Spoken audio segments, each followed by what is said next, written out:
Dans cette vidéo, on va parler de pourquoi il est important pour un community manager, un social media, d'avoir un site internet.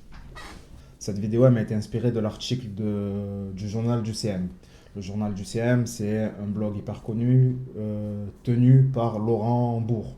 Donc Laurent Bourg, c'est ce monsieur que je vais afficher à l'écran, qui nous a beaucoup aidé, moi et d'autres CM, j'en suis sûr, lorsqu'on a démarré. Son article, c'est un community manager freelance doit-il avoir un site internet? Alors d'entrée, je suis d'accord avec tous les points qu'il a évoqués dans son article, que je mettrai en description, je ne sais pas si je vous l'ai dit. Mais je voulais apporter aussi ma pierre à l'édifice, dans le sens où pour moi, enfin, il a oublié d'apporter quelque chose d'hyper important. Donc la team, vous êtes bien installés. D'ailleurs, j'espère que vous allez bien. Et si vous êtes bien installés, on va démarrer.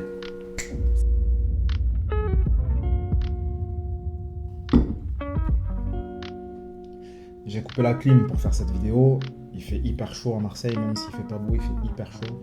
Donc si jamais vous voyez une goutte de transpiration, eh ben, c'est la life. Les points que nous rapporte Laurent Bourg sur le pourquoi un CM doit avoir un site internet, c'est que premièrement, ça permet d'être trouvé, c'est la base. L'article il est devant moi, donc ça me permet de me rappeler. Ça permet d'être trouvé sur internet. C'est réellement la première des choses à faire. Lorsque vous démarrez un business, consacrez un peu de temps à la création de votre site internet. En plus, c'est de plus en plus facile de créer des sites internet aujourd'hui. Vous avez WordPress, d'autres logiciels comme UX, même si UX, franchement, je ne vous le conseille pas. Je vais vous dire pourquoi un peu plus tard, mais voilà, aujourd'hui, en 2022, c'est hyper facile de lancer son site internet. Donc, ça permet d'être trouvé, ça permet de se présenter à ses clients. Donc, déjà, présenter son parcours, présenter qui on est et présenter son offre ou son service. Ça permet aussi de pouvoir répondre de manière automatique à des questions récurrentes, comme quels sont vos tarifs, quelles sont vos prestations. Ça vous permet de créer du contenu. Donc, même si vous êtes CM et que votre principale activité se fait sur des forums ou des réseaux sociaux, il faut aussi créer du contenu sur votre blog. Dans ma dernière vidéo, je vous disais que moi, mes leviers de com, c'était YouTube principalement, la newsletter et mon blog, et Twitter et Instagram, mais bon voilà, principalement YouTube, blog et la newsletter.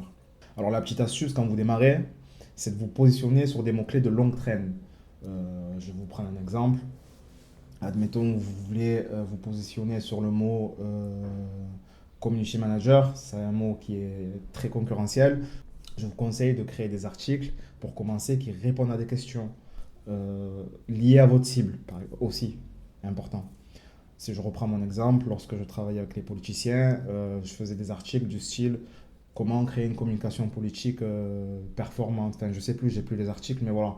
Pour vous dire que voilà, au lieu de me baser que sur un mot-clé, je visais une phrase, je visais une question par exemple. Ça permet aussi de se valoriser. Parce que lorsque vous allez trouver un client ou lorsqu'un client va vous trouver, même s'il vous trouve sur les réseaux sociaux, la première chose qu'il va faire, c'est d'aller vous voir sur Internet, d'aller voir si vous avez un site Internet, d'aller voir quelles sont vos prestations, d'aller regarder vos avis.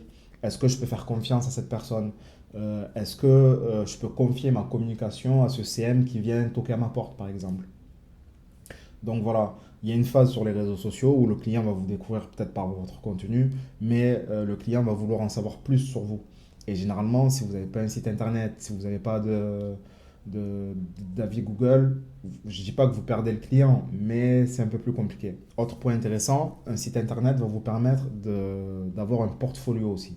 Dans les prochaines vidéos qui arrivent, on va créer ensemble un portfolio sur Canva.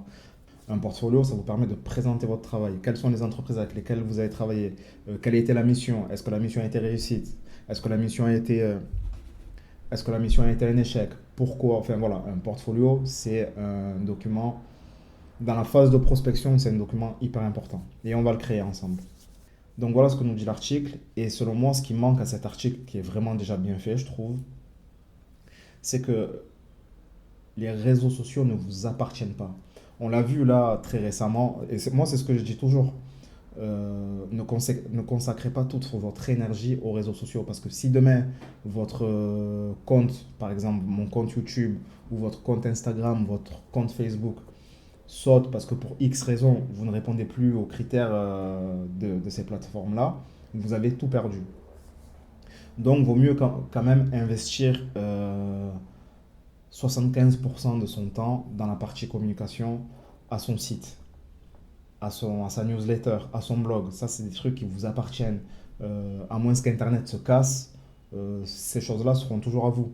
On l'a vu très récemment avec le conflit Ukraine-Russie, que donc du coup la Russie avait décidé d'enlever tout ce qui était Instagram, Facebook sur le pays, et on a vu des influenceuses et influenceurs tout perdre, vraiment tout perdre à cause d'un conflit. Instagram, pour moi, c'est simplement toute ma vie.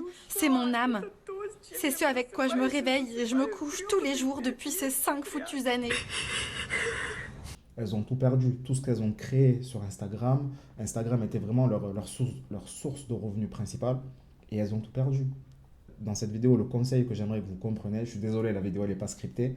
Ce que j'essaye de vous dire en fait, c'est que les réseaux sociaux, ça ne vous appartient pas. On peut y aller de manière dans le privé, voilà, j'y vais, je regarde un peu, je m'amuse, etc.